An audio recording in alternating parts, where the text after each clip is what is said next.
Sa loob ng 22 taon, inialay ng isang matandang babae ang kanyang sarili sa pag-aalaga sa kanyang paralisadong anak.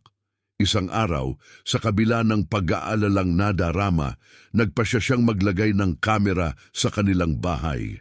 Ang mga video na kanyang napanood pagkatapos ay lubos siyang nabigla. Ang liwanag ng umaga ay malumanay na nagbigay ilaw sa simpleng tahanan ni Susan. Sa edad na 62, ang buong buhay ni Susan ay nakatuon sa pangangalaga sa kanyang anak na si Daniel. Ang kanyang mukha na may mga guhit ng hirap at malalim na pagmamahal ay sumasalamin sa isang buhay na hinubog ng sakripisyo. Si Daniel, na 36 taong gulang, ay naparalisa matapos ang isang malagim na aksidente sa kotse noong siya'y 13 taong gulang, isang pangyayaring nagpabago sa kanilang mga buhay ng tuluyan. Ang araw-araw na buhay ni Susan ay isang palagiang ritual ng hindi matitinag na dedikasyon. Bawat umaga, bumabangon siya bago sumikat ang araw upang ipaghanda si Daniel ng almusal na may malasagradong dedikasyon. Habang kumakalat ang amoy ng bagong timplang kape, maingat na inihahanda ni Susan ang almusal na tinapay, keso at prutas. "Magandang umaga, anak!" Bati niya kay Daniel na may malambing na ngiti habang pumapasok sa kanyang silid. Ang pag-aalalay kay Daniel upang bumangon ay isang mabagal at maingat na proseso, ngunit laging puno ng pasensya at kalinga, hindi kailanman nagpapahiwatig ng pagod o pagkabigo. Sa oras ng almusal, simple ngunit mainit ang kanilang mga pag-uusap. Nagbabahagi sila ng balita tungkol sa kanilang pagtulog, mga plano sa araw, at masayang pinag-uusapan ang mga soap opera na sabay nilang pinapanood. Ang mga palabas na ito ay nagbibigay kay Daniel ng isang mahalagang libangan, isang pagkakataon upang isawsaw ang sarili sa iba't ibang kwento at realidad kahit ilang oras lang. Ang mahalagang pangyayari na nagpabago sa kanilang mga buhay ay naganap isang maunos na hapon, 22 taon na ang nakalilipas. Si Michael, asawa ni Susan at ama ni Daniel, ang nagmamaneho. Madulas ang mga kalsada at isang saglit na pagkawala ng atensyon ang naging sanhi ng pagskid at pagtaob ng kotse. Si Michael, na hindi nakasuot ng seatbelt, ay na-eject mula sa sasakyan at agad na namatay. Si Daniel, na naka-seatbelt, ay nakaranas ng malakas na impact na nagdulot ng irreparable damage sa kanyang mga binti at naging dahilan ng kanyang pagiging paraplegic. Ang trahedya ng pagkawala ni Michael at ang bagong kalagayan ni Daniel ay nagbuklod sa mag-ina sa isang hindi mabigkas na ugnayan. Pagkatapos ng trahedyang ito, lubusang inialay ni Susan ang kanyang sarili sa pangangalaga kay Daniel, sinisikap na mabigyan siya ng pinakamabuting buhay sa kabila ng kanyang kapansanan. Ang kanilang simpleng tahanan ay naging isang pugad ng pagmamahalan at maingat na pag-aalaga. Bawat sulok ay isang patunay ng walang humpay na dedikasyon ni Susan. Kamakailan lamang, napansin ni Susan ang maliliit na pagbabago sa asal ni Daniel, mga pagbabago na una niyang hindi pinansin. Iniisip na baka bunga lamang ng kanyang imahinasyon. Si Daniel, na karaniwang masayahin at matatag, ay paminsan-minsan ay mukhang balisa na parang may tinatago. Isang malamig na gabi, habang magkasama silang nanonood ng soap opera, napansin ni Susan ang isang kakaibang bagay. Si Daniel ay nakahiga sa sofa, nakabalot sa isang kumot laban sa lamig. Bigla napansin ni Susan ang bahagyang paggalaw sa ilalim ng kumot malapit sa mga paa ni Daniel. Parang pilit niyang ginagalaw ang mga daliri sa paa. Siya'y kumunot ang noo, ngunit nanatiling tahimik. Iniisip na baka hindi sinasadyang kilos lamang yon. Subalit, nang paulit-ulit na mangyari ito sa mga sumunod na gabi, lalo pang tumaas ang kuryosidad ni Susan. Paminsan-minsan ay mukhang balisa si Daniel na parabang may kinikimkim na lihim. Ano kaya ang itinatago niya dahil sa pag-aalala Alam ni Susan na kailangan niyang alamin ang katotohanan. Lalong bumibigat ang kanyang pangamba sa bawat araw na lumilipas. Palagi niyang dinadala si Daniel sa doktor at lahat ng kanyang mga pagsusuri ay normal sa loob ng mga inaasahang limitasyon ng kanyang kondisyon. Ngunit hindi nawala ang mga nag-aalalang isipin ni Susan. Isang umaga, habang naghahanda ng almusal, nagkaroon siya ng isang matinding pagnanais na tuklasin ang anumang posibleng pagbabago sa kalagayan ni Daniel, dala ng kanyang malalim na pagmamahal at pag-aalala. Ang umagang iyon ay parang karaniwang araw habang naghahanda ng almusal si Susan at natutulog pa si Daniel. Ngunit ang kanyang isip ay abala sa mga kakaibang paggalaw na napansin niya sa mga paa ni Daniel. Posible kaya na nagsisimula ng magkaroon ng kontrol si Daniel sa kanyang mga binti? Hindi magawang hayaan ni Susan na lamunin ng pag-asa ang kanyang paghuhusga, ngunit hindi rin niya maaaring isantabi ang kanyang mga napansin. Matapos alalayan si Daniel papunta sa hapagkainan, maingat niyang sinubaybayan ang bawat galaw nito. Si Daniel ay tila hindi komportable sa matinding pagmamasid ng kanyang ina, ngunit nanatiling tahimik. Bagaman ang kanilang usapan sa almusal ay sumusunod sa karaniwang mga paksa, ang isip ni Susan ay abala sa mga posibilidad. Nang hapon ding iyon, naisip niya ang isang ideyang nagpaparamdam sa kanya ng kaunting pagkakonsensya. Ngunit itinuturing niyang ito'y kinakailangan upang malutas ang kanyang mga pagdududa. Si Susan ay nagpasyang maglagay ng mga nakatagong kamera sa kanilang tahanan upang mabantayan si Daniel nang hindi niya nalalaman.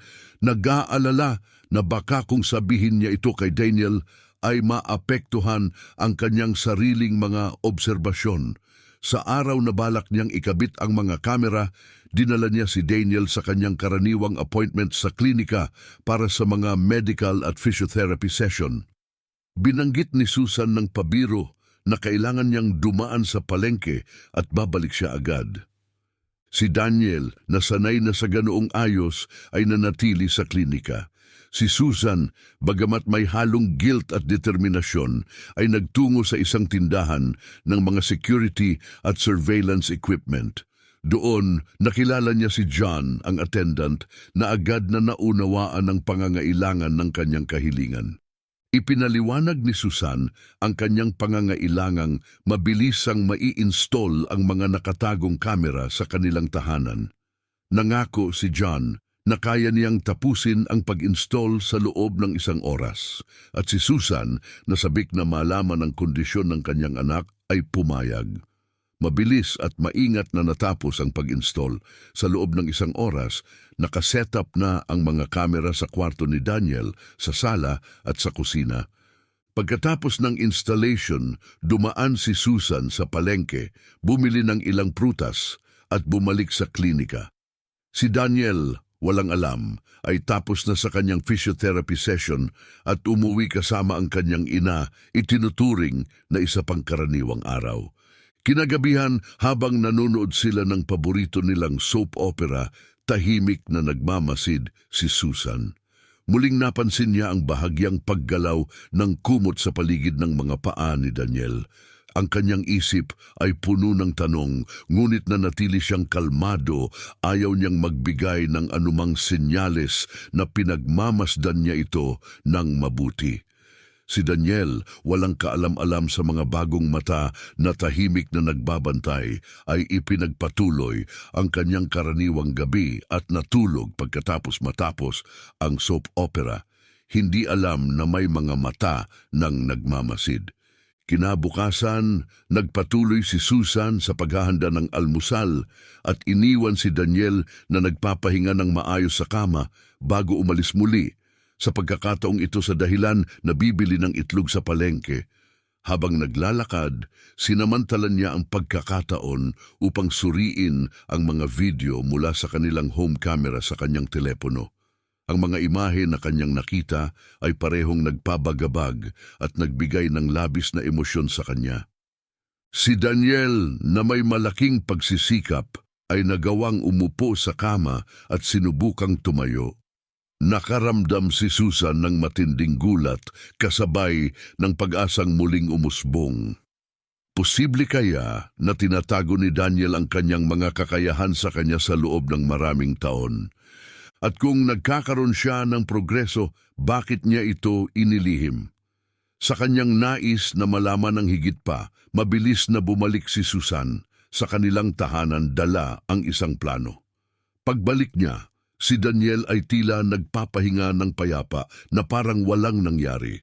Ang araw ay dumaan na parang karaniwan, ngunit si Susan ay puno ng pananabik sa kanilang gabi. Nang dumilim at pareho silang umupo sa sofa, si Susan ay masusing nagmamasid, sabik na malaman ng higit pa ng hindi pinaghihinalaan ni Daniel. Nang muli niyang mapansin ang mga pamilyar na bahagyang paggalaw sa ilalim ng kumot, nagpasya siyang oras na para harapin ang sitwasyon. Daniel, ano ang nangyayari dito? Kaya mo bang igalaw ang iyong mga daliri sa paa? Tanong niya kalmado, ngunit puno ng emosyon. Namutla ang mukha ni Daniel at isang takot na ekspresyon ang bumalot sa kanya. Nauutal siya, hirap magsalita. Matapos ang isang mabigat na buntong hininga, inamin niya, "Oo, Mama, nakakakita ako ng ilang pagbuti simula nang magsimula akong mag-physiotherapy kay Lisa. Pero natatakot akong sabihin sa'yo. Baka kasi magalit ka." Isang malamig na kilabot ang dumaloy sa gulugod ni Susan, agad na napalitan ng matinding kagalakan. "Bakit mo naisip yun, anak? Ito ang pinakamasayang balita." Tumulo ang luha sa kanyang mga mata habang nagsasalita.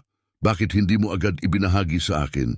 "Natatakot ako na baka mabigo kita," sagot ni Daniel, na ngayon ay umiiyak na rin.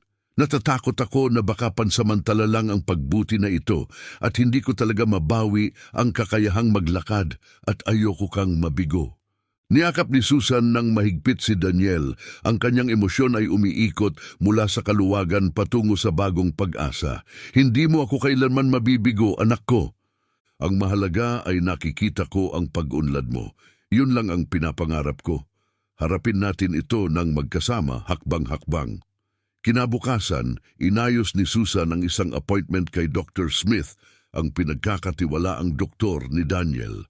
Sa session, ibinahagi ni Daniel ang kanyang mga pag-unlad. Simula nang magsimula ang intensive physiotherapy kay Dr. Lisa. Nakinig ng mabuti si Dr. Smith at maingat na sinuri si Daniel.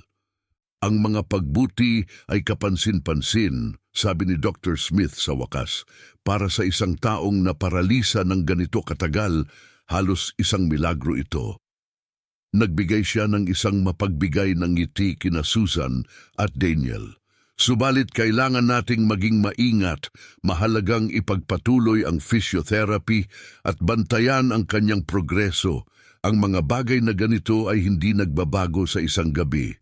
Napuno ng pag-asa ang puso ni Susan. "Kung ganon, posible bang makalakad muli si Daniel?" tanong niya ng sabik. "Oo, may posibilidad," sagot ni Dr. Smith. "Ngunit magiging isang mahirap na paglalakbay ito. Ang patuloy na physiotherapy ay mahalaga at kailangan niya ng malaking suporta at pasensya." Paglabas mula sa opisina ng doktor, si Susan at Daniel ay napuno ng bagong pag-asa. Bagamat puno ng kawalang katiyakan ang dang tatahakin, sapat na ang posibilidad ng pagbuti upang patuloy silang mangarap. Magkasama, handa silang harapin ang bawat hamon, bawat session ng physiotherapy at bawat sandali ng pagdududa na may hindi matitinag na pagmamahal at determinasyon. Tumingin si Daniel sa kanyang ina, puno ng pasasalamat ang kanyang mga mata. "Salamat sa hindi pagsuko sa akin, Mama." Si Susan, umiiyak ngunit nakangiti, ay sumagot, "Hindi kita susukuan kailanman, Daniel. Sabay nating haharapin ang paglalakbay na ito." Bawat sesyon ay nakakapagod, ngunit determinado si Daniel na samantalahin ang pagkakataong ito.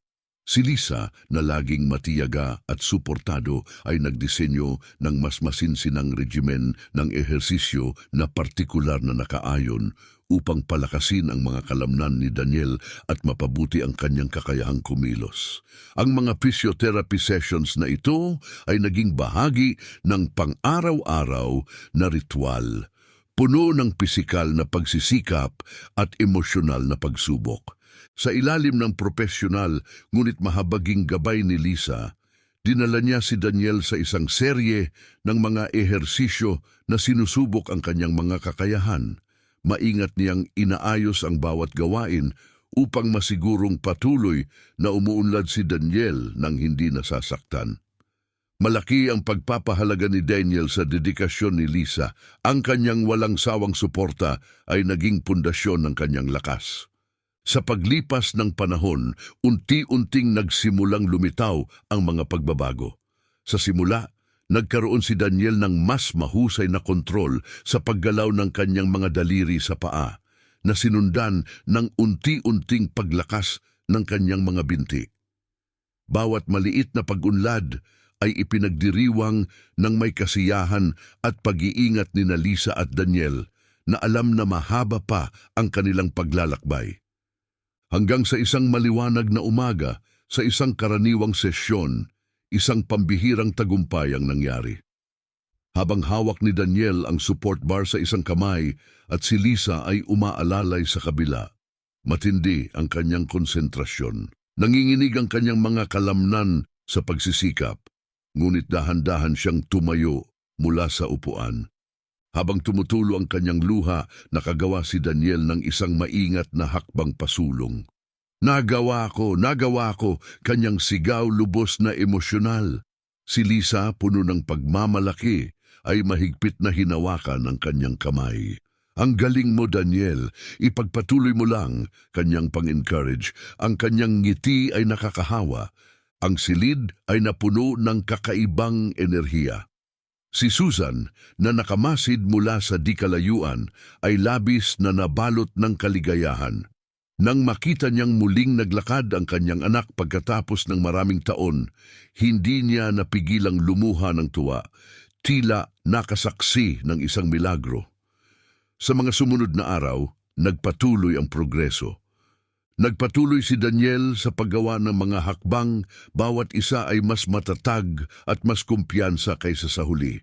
Mabilis na kumalat ang balita ng kanyang pag-unlad sa buong klinika na nagbigay inspirasyon sa mga tauhan at ibang pasyente. Sa patuloy na matinding determinasyon, inialay ni Daniel ang kanyang sarili sa rehabilitasyon na may di matatawarang sigasig. Ang mga physiotherapy sessions kasama si Lisa ang naging puso ng kanyang araw-araw. Araw-araw, itinutulak ni Daniel ang kanyang mga limitasyon, parehong pisikal at emosyonal. Ang kanilang mga usapan sa gitna ng mga ehersisyo ay naging mapagkukunan ng inspirasyon at motibasyon. Ibinabahagi ni Lisa ang mga kwento ng tagumpay ng ibang mga pasyente at patuloy na pinalalakas ang kumpiyansa ni Daniel sa sarili niyang paggaling. Samantala, si Susan ay laging nasa tabi, nagbibigay ng walang sawang suporta at paghihikayat. Nakita ni Susan ang pag-usbong ng pag-asa sa kanyang anak na nagbigay rin ng bagong lakas sa kanyang sariling paniniwala sa mga posibilidad. Sa kanilang tahanan, nilikha ni Susan ang isang masiglang kapaligiran. Ipinagdiriwang ang bawat maliit na tagumpay mula sa unang mga hakbang ni Daniel hanggang sa kanyang unti-unting lumalakas at mas kumpiyansang mga hakbang. Ang relasyon ni Daniel at Lisa ay lumalim. Naging mas malalim ang kanilang tiwala at pagkakaibigan. Si Lisa ay humanga sa determinasyon ni Daniel at si Daniel ay labis na nagpapasalamat sa kanyang patnubay at kahusayan. Magkasama, hinarap nila ang mga araw-araw na hamon ng pagbawi. Tinatamasa ang bawat tagumpay at natututo mula sa bawat kabiguan. Isang hapon matapos ang isang matagumpay na sesyon, nag-usap sina Daniel at Lisa tungkol sa mga susunod na hakbang ng kanyang rehabilitasyon. Ipinakilala ni Lisa ang mga bagong ehersisyo at teknik upang higit pang mapabuti ang kakayahang kumilos ni Daniel. Sabik sa mga posibilidad, tinanggap ni Daniel ang bawat mungkahi ng may kasabikan.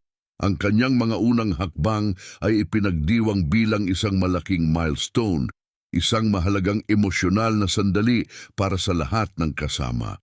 Habang patuloy na lumalalim ang kanilang relasyon, isang hapon, habang nagpapahinga si Daniel at binabasa ni Lisa ang kanyang mga tala ng progreso, naramdaman ni Daniel ang isang matinding pagnanais na ipahayag ang kanyang nararamdaman. Nang may kaunting pag-aalinlangan, bumasag si Daniel ng katahimikan. Lisa, may gusto akong sabihin. Tumingin si Lisa mula sa kanyang mga tala, puno ng interes at anticipation. Siyempre, Daniel. Ano yon? Huminga si Daniel ng malalim, alam ang bigat ng kanyang mga susunod na salita. Simula nang magsimula akong mag-physiotherapy sa iyo, napansin kong hindi lang pisikal ang nagbabago sa akin. Mas buhay ako, mas puno ng sigla. At sa tingin ko, malaking bahagi nito ay dahil nahulog ang loob ko sa iyo. Nanlaki ang mga mata ni Lisa sa sorpresa, isang reaksyong may halong hindi masabing saya. Daniel, nagsimula siya, kalmado ang boses. Ako, nakaramdam din ako ng ganun para sa iyo. Matagal ko na itong nararamdaman, pero alam mo, komplikado ang sitwasyon natin. Tumango si Daniel, malinaw ang kanyang pagkaunawa. Alam ko, Lisa, ayokong maging hadlang sa iyong trabaho o sa ating progreso sa therapy. Siguro mas mabuti na panatilihin natin ito sa ating dalawa muna. Pumayag si Lisa, ang kanyang pagtango ay tanda ng pagtanggap. Oo, marahil iyon ang mas tama. Magpatuloy tayo sa dati at tingnan natin kung saan tayo dadalhin ng ating nararamdaman. Sa tahimik na kasunduan na ito, isang lihim na pagmamahalan ang unti-unting namulaklak sa pagitan nila.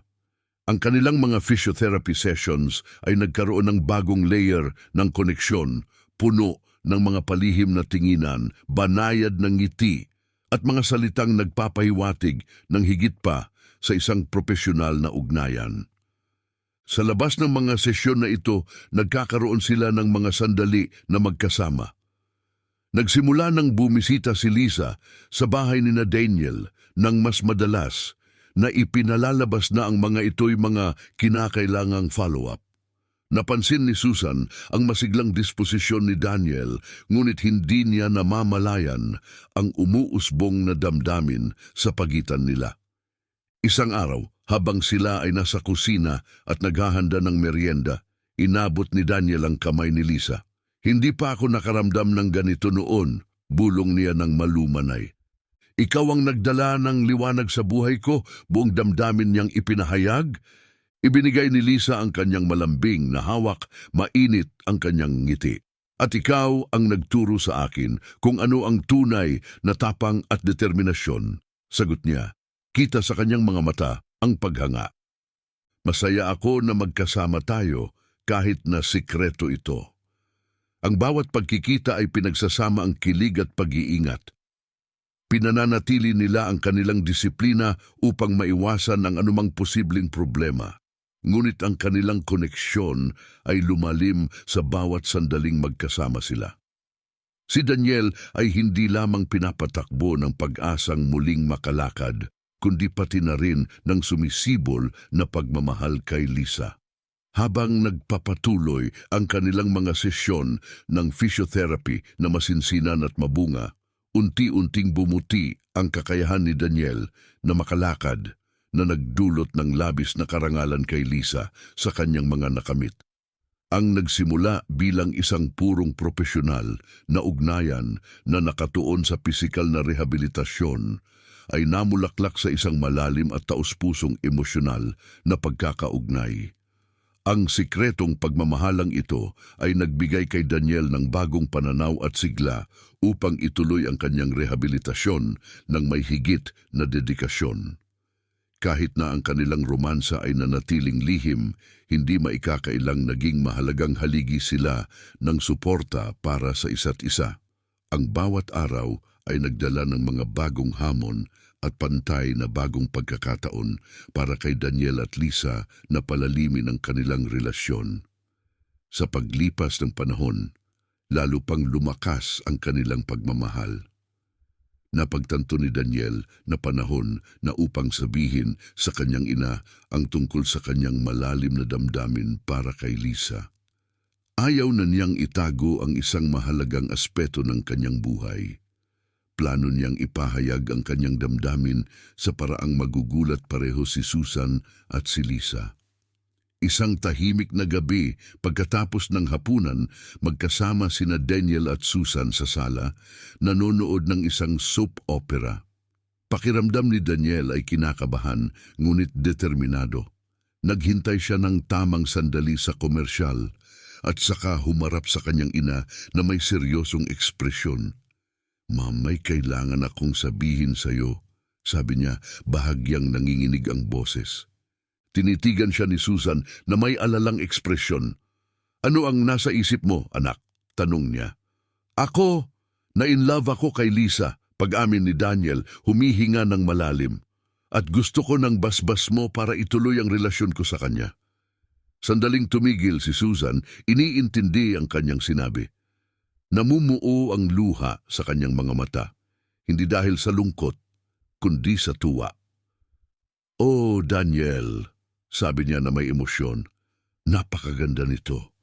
Matagal ko nang hinihintay na matagpuan mo ang kaligayahan at isang kahangahangang tao, at si Lisa ay talagang kahangahanga."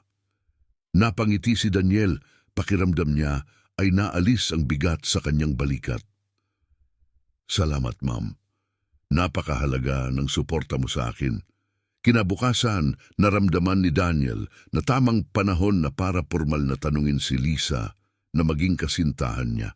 Inimbitahan niya ito para maghapunan at iminungkahi na magkasama sila ng oras na malayo sa klinika.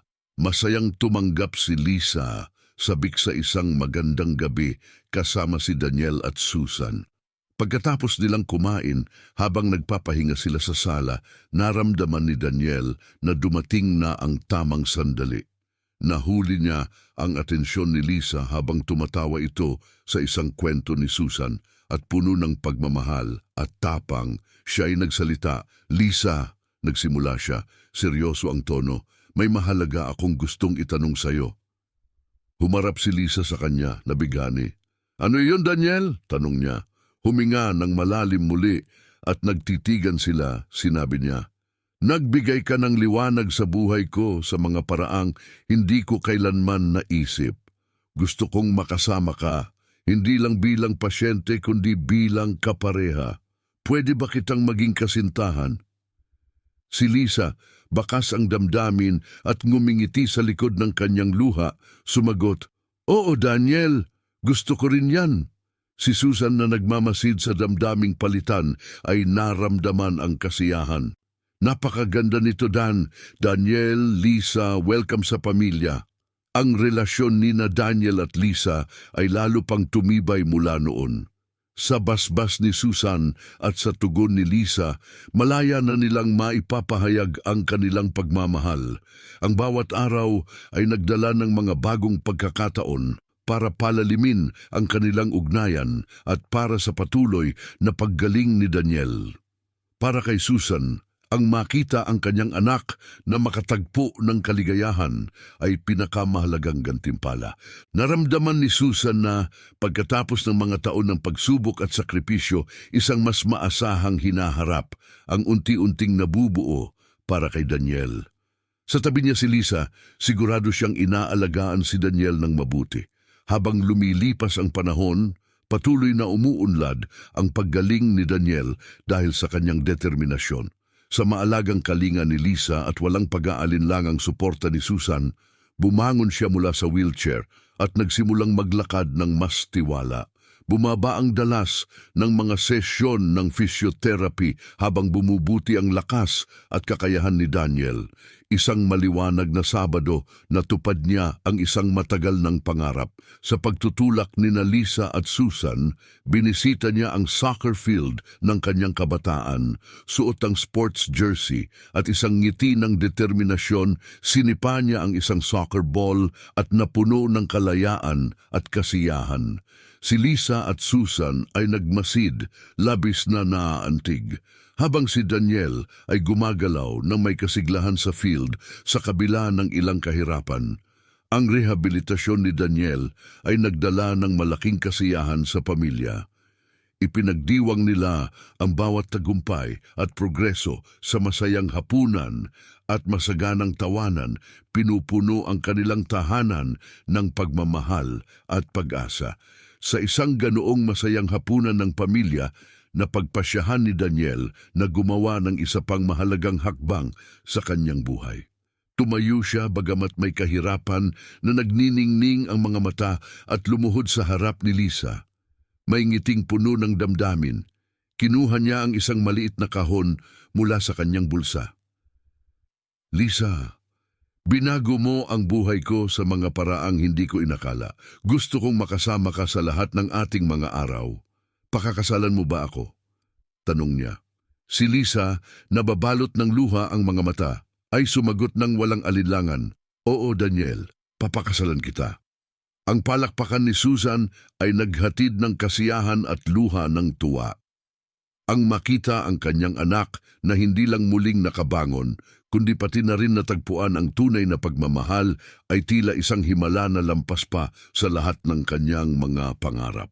Sa gitna ng tawanan, luha at matinding pagmamahalan, ipinagdiwang ni Daniel at Lisa ang kanilang engagement, handang buuin ang isang maliwanag na hinaharap na magkasama. Ganap nang nakabawi si Daniel, naglalakad ng walang tulong at nakuha na ang matagal na niyang hinahangad na lisensya sa pagmamaneho. Ang mga buwan bago ang kasal ay puno ng sigla at paghahanda. Sa mapagmahal na payo ni Susan, plano ni Daniel at Lisa ang isang payak ngunit napakalalim na seremonya ng kasal na pinararangalan ang kanilang pagmamahalan at ang kanilang pinagdaanang landas ng katatagan. Pinili ni Lisa ang isang simpleng ngunit elegante na damit na akma sa kanyang payapang personalidad. Pinili ni Daniel ang isang klasikong suit. Suot niya ito ng may pagmamalaki, isang simbolo ng kanyang kahangahangang paggaling.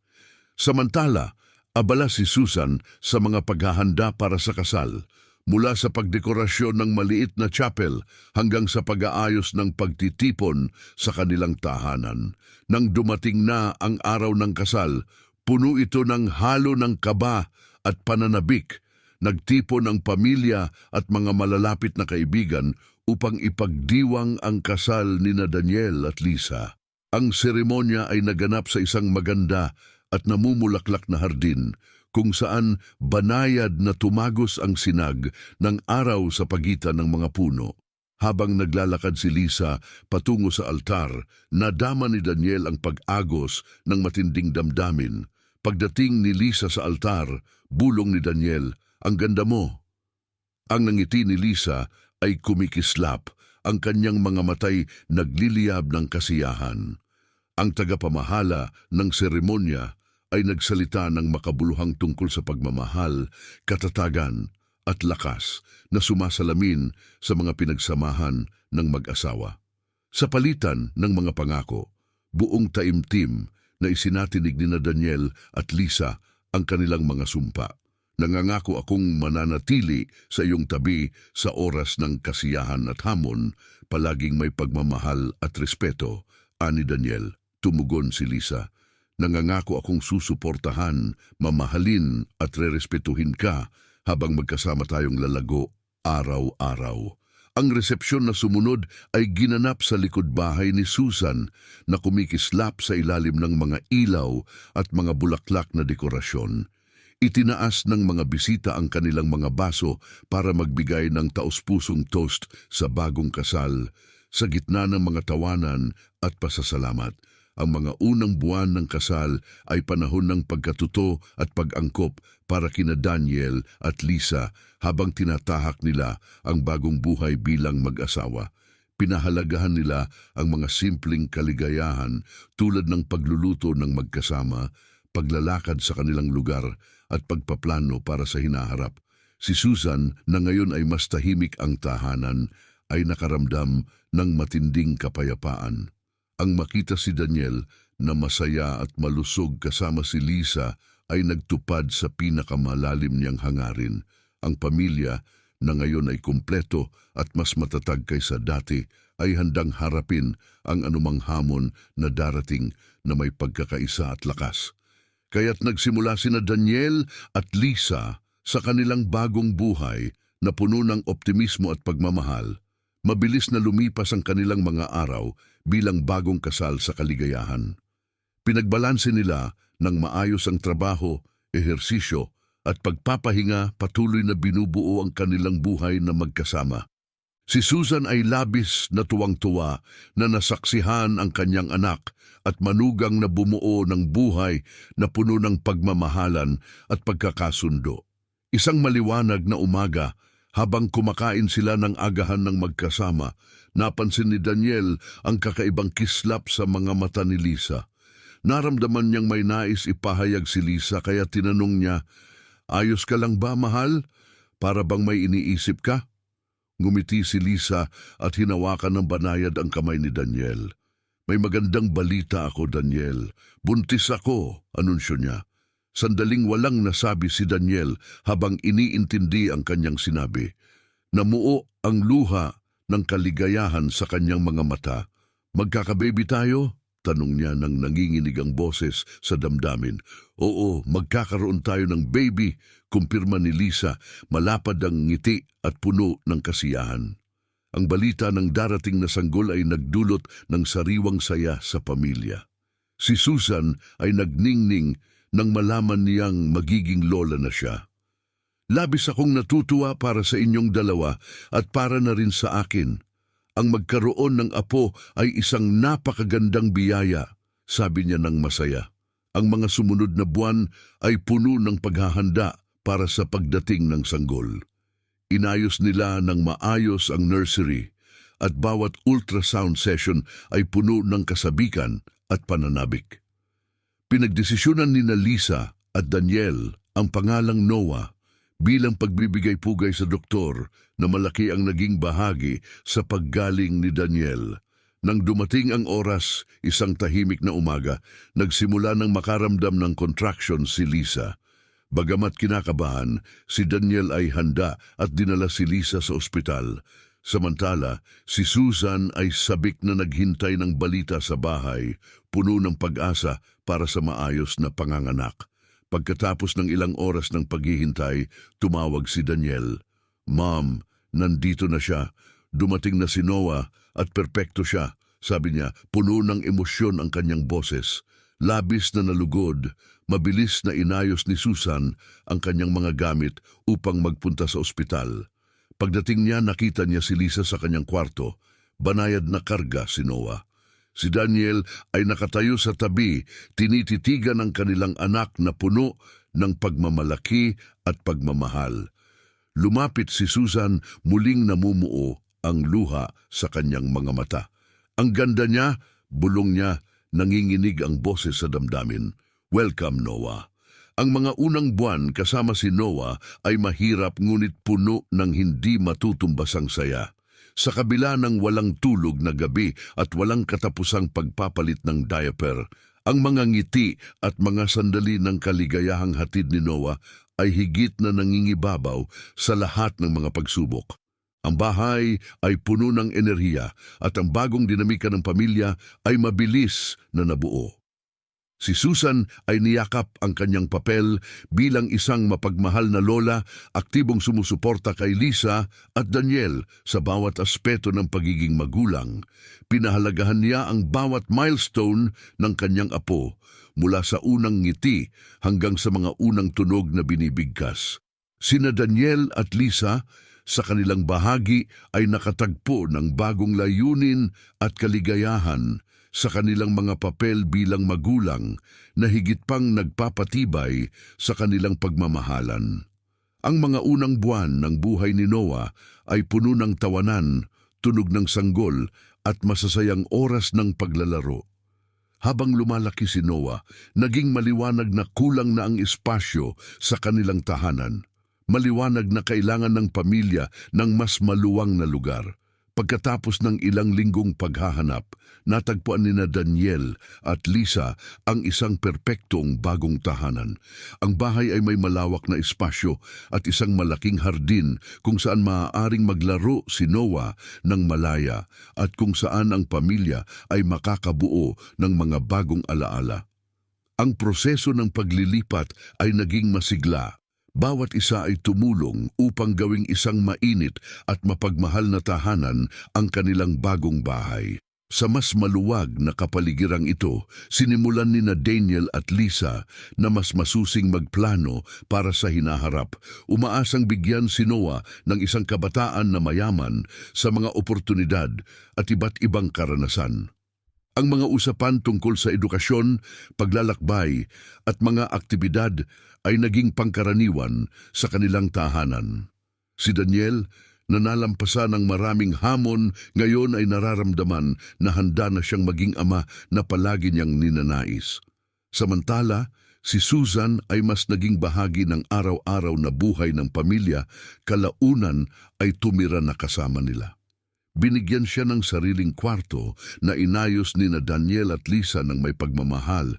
Tinitiyak na pakiramdam ni Susan ay mahalagang bahagi siya ng kanilang bagong simula.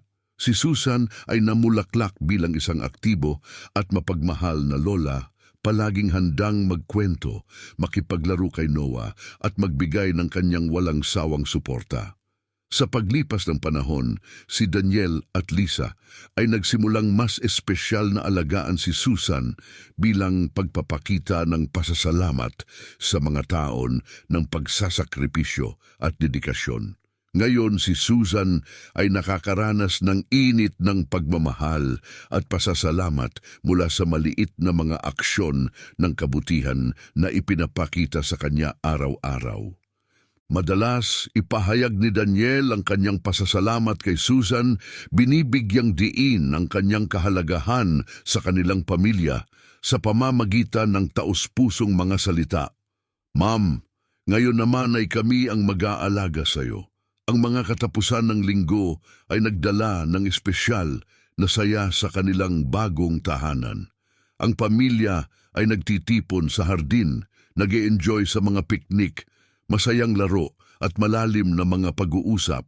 Masiglang nagtatakbo si Noah sa damuhan, nagpapakita ng kasiyahan at sigla ng kanilang mga pagtitipon habang sina Daniel at Lisa ay nag-uusap tungkol sa mga plano para sa hinaharap. At si Susan ay pinagmamasdan sila, puno ng pagmamalaki at kasiyahan ng kanyang puso. Malalaki ang kanilang mga pangarap, puno ng optimismo. Pinaplano ni na Daniel at Lisa na maglakbay kasama si Noah, ipinapakita sa kanya ang mga kababalaghan ng mundo at itinuturo sa kanya ang mga halagang mahalaga sa kanila. Si Susan, na laging pinagmumulan ng lakas at katatagan, ngayon ay nasisiyahan sa panunood ng mga bunga ng kanyang pagmamahal at dedikasyon na lumalago sa pamamagitan ng mga karanasan ng kanyang apo. Sa paglipas ng mga taon, ang masayang kapaligiran sa tahanan ni na Daniel at Lisa ay nanatili, puno ng tawanan, paglago at pagmamahalan. Lumaki si Noah, dala ang mga halagang itinuro ng kanyang mga magulang at lola na may malalim na pagmamahal. Sa mapag-alaga at suportadong kapaligirang ito, kinikilala ni na Daniel at Lisa ang mga alaala ng kanilang sariling mga hamon at tagumpay. Si Susan, na ngayon ay tumatanda ng maayos, ay labis na ipinagmamalaki ang pamilyang kanyang natulungan na buuin, nagpapasalamat sa bawat sandaling pinagsaluhan at bawat pagsubok na kanilang nalampasan. Sana ay nagustuhan ninyo ang kwento ngayong araw. Kung oo, huwag kalimutang mag-subscribe sa aming channel para hindi nyo makaligtaan ang mga susunod na kwento katulad nito. I-like ang video at ibahagi ang inyong mga saloobin sa comments sa ibaba. Kita-kits sa susunod na video.